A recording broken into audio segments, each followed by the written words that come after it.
Star plus के popular show serial ये रिश्ता क्या कहलाता है में जैसा कि हम जानते हैं कि नायरा के पास वो बंजारन आ जाती है और नायरा से बोलती है बंजारन कि नायरा बेटा तेरी किस्मत पलटने वाली है। फिर नायरा बोलती है कि आंटी आप यहाँ आई हैं शादी का सुन के, मैं किसी को भेजती हूँ वो आपको नेक दे देगा। फिर बंजारन बोलती है कि नहीं मैं तो बंजारन हूँ, आज यहाँ कल वहाँ, मुझे कोई नेक नहीं लेना है, मैं तो तुझसे मिलने आई हूँ और तेरी किस्मत पलटने वाली है। जिस चीज़ से तू भाग रही है वही सब कुछ तेरे सामने आने वाला है। फिर नायरा बोलती है कि भगवान के वास्ते चुप हो जाइए और मेरी किस्मत पलट गई है, आप तो पहले भी आई थी, अब तो मेरी शादी हो गई है, मेरा पति रणवीर है।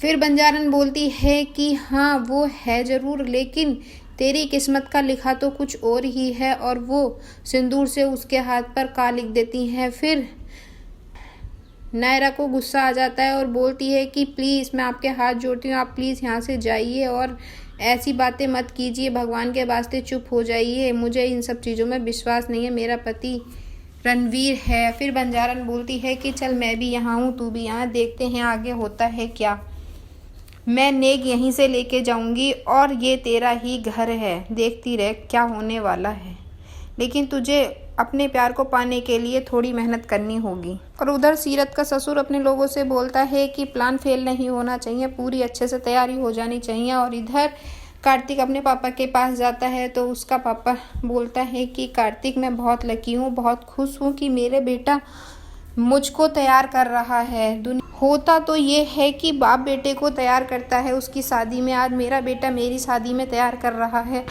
कार्तिक मैं बहुत खुश हूँ, बता नहीं सकता बेटे कैसे कि अपनी खुशी को बयान करूँ तुम्हारे सामने। फिर कार्तिक बोलता है पापा जी आप कैसी बात कर रहे हैं, ये तो मैं अपनी खुशी से कर रहा हूँ और आप हमारे लिए इतना सब कुछ करते हैं। फिर कार्तिक अपने पापा को गले लगा लेता है और इतने में ही कायरब भी आ जाता है। फिर कायरब बोलता है कि दादू सो प्रिटी, बहुत सुंदर लग रहे हो आप भी और पापा भी। उधर कार्तिक की माँ तैयार हो रही होती है तो इतने में ही नायरा आ जाती है। फिर नायरा उनको तैयार करती है तो कार्तिक की माँ बोलती है कि स्वर्णा बोलती है कि सीरत मेरी बेटी कहाँ खोई हुई है और तुम परेशान क्यों हो। सीरत मैं तुम्हें देख रही हूँ, जब से तुम आई हो तुम बहुत ज़्यादा परेशान ही हो और रणवीर के ही उसमें लगी हुई हो। मैं ये नहीं कह रही कि तुम रणवीर का ध्यान मत रखो, लेकिन इंजॉय भी करो, तुमने कोई भी फंक्शन अच्छे से अटेंड नहीं किया है। फिर सीरत बोलती है कि ना ना आंटी जी ऐसी कोई बात नहीं है, सब कुछ ठीक है और मैं तो बहुत खुश हूँ। फिर स्वर्णा बोलती है कि मेरी बेटी खो गई है, हाँ मेरी बेटी नहीं है, रणवीर की वाइफ है। फिर सीरत बोलती है कि सॉरी आंटी जी मैं आपको ऐसा मौका नहीं आने दूंगी, अब मैं पूरी कोशिश करूंगी बेटी बन के रहने की और सारे फंक्शन अटेंड करने की। इतने में ही फिर उधर से कार्तिक की बहन अपने पापा को लेकर आती है और इधर से कार्तिक अपनी माँ को लेकर जाता है शादी के लिए। और जैसे ही वो दोनों लोग पहुँचते हैं तो मनीष और स्वर्णा एक दूसरे को देखते ही रह जाते हैं। फिर सब बोलते हैं कि शादी पोस्टपोन कर दीजिए, इन लोगों को एंजॉय करने दीजिए। फिर मनीष और स्वर्णा बोलते हैं नहीं नहीं भाई शादी करनी है। इतने में ही लव बोल जाता है कि बड़े पंडित जी तो आए ही नहीं, शादी कैसे होगी। फिर कार्तिक बोलता है कि कोई बात नहीं, दादी करेंगी आज मम्मा और पापा की शादी। फिर दादी बोलती है ओके बेटा। फिर स्वर्णा बोलती है कि हाँ कार्तिक सही कह रहे हो, माँ जी से अच्छा कौन शादी करा सकता है, और जो 7 वचन हमने लिए थे वो इजी वे में माँ जी हमें फिर से याद दिला दे, जिससे कि मैं अच्छे से निभा पाऊँ मैं और मनीष जी।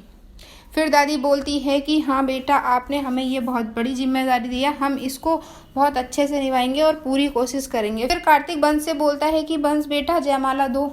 फिर जयमाला देता है। जैसे ही कार्तिक अपनी माँ और पापा को जयमाला देता है, फिर स्वर्णा मनीष जी के जयमाला डालने की सोचती है तो मनीष जी ऊपर अपनी गर्दन कर लेते हैं। फिर इधर कार्तिक और उधर अखिलेश इन लोगों को उठा लेते हैं और जयमाला पड़ जाती है। फिर ये दोनों बैठ जाते हैं फेरों के लिए। फिर कार्तिक बोलता है कि दादी फेरे स्टार्ट करवाइए, और फिर वो सब लोग जब फेरे में बैठ जाते हैं, फिर इतने में ही कार्तिक की बुआ बोल जाती है कि अभी गठबंधन तो हुआ ही नहीं। फिर उसकी बुआ गठबंधन करती हैं और अपना नेक मांगती हैं, तो फिर मनीष जी उनका नेक देते हैं। और फिर दादी बोलती हैं कि चलो चलो शुभ मुहूर्त निकलने वाला, अब जल्दी से फेरे करते हैं। फिर फेरों की रस्म स्टार्ट हो जाती है। जैसे ही फेरे हो रहे होते हैं तो सीरत मन ही मन सोचती है कि हे भगवान जल्दी से मेरे रणबीर को ठीक कर दो और मैं पूरे फेरे अच्छे से कर पाऊँ, पूरे तरीके से पत्नी धर्म निभा पाऊँ रणबीर के साथ। और आज का एपिसोड यहीं ख़त्म हो जाता है। कल दिखाया जाएगा कि रणबीर की तबीयत ख़राब हो जाती है और वो टॉयलेट में चला जाता है। फिर इधर सीरत जैसे ही देखती है तो बोलती है कि रणबीर कहाँ है, और वो पीछे पीछे रणबीर के पास जा रही होती है। रणबीर के मुंह से ब्लड आ जाता है। अब क्या रणबीर बच पाएगा या नहीं, आगे देखना बहुत ही इंटरेस्टिंग होने वाला है। ऐसे ही अपडेट्स पाने के लिए वीडियो को लाइक करें, शेयर करें और सब्सक्राइब करना ना भूलें। Thank you.